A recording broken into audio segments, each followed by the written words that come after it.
Suicide ain't my thing. We're backing off. It's very important when you approach any encounter in this game to plan. You spot anything? Plan, plan, plan. It's all about planning. Careful. They're all over the place, and we can't find them all at once. That had to hurt. No one dares come here and challenge us! Yeah, be strong! We got metal giant! Neutralize all mutant intruders. When we were prototyping the Mutant Year Zero video game, we wanted the game to feel very close to the experience you have when you play the pen and paper role-playing game. And that's when we landed on the real-time and tactical approach. The tactical approach is our version of the pen and paper rolling the dice, and the real-time is our version of you exploring ruins and look for items that you can use.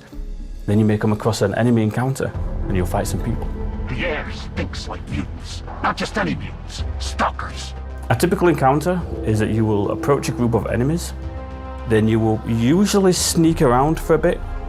The attention circle is going to represent what they can see and what they can hear. Check that guy out. You see him? Head like an infected mushroom. He's one of the Nova sect. Stealth in our game is about intel gathering. Gathering as much information as you can about the enemies you're about to face, so you feel like you can prepare yourself to take them on. Hear my voice within your heads. And then once you know what kind of enemies are here, then you'll probably look at your mutation loadout and make sure that you've got the most optimal mutations equipped. Different combinations of these mutations will allow for different types of benefits. So for example, if you've got the Dux's Mothwings mutation, which allows you to fly, then you best equip a passive mutation which allows you to get a super high critical chance from high ground.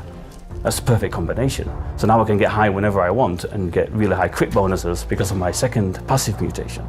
Then you'll probably try to work out are any of these enemies isolated enough for me to kill without alerting all the others, just to get the numbers a little bit more skewed in your favor.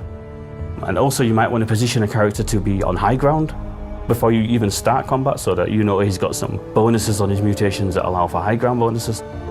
Then you'll look at the enemies that are left and go, well, I know that this particular enemy unit can be really, really dangerous if left to run free.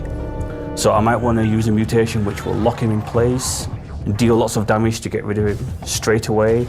Or maybe this other enemy unit, if they get a turn, they'll call for extra help, and I'm not really equipped to deal with extra numbers right now, so I need to take that one down first. So it becomes a case of studying the playfield and figuring out your strategy before you press your ambush button.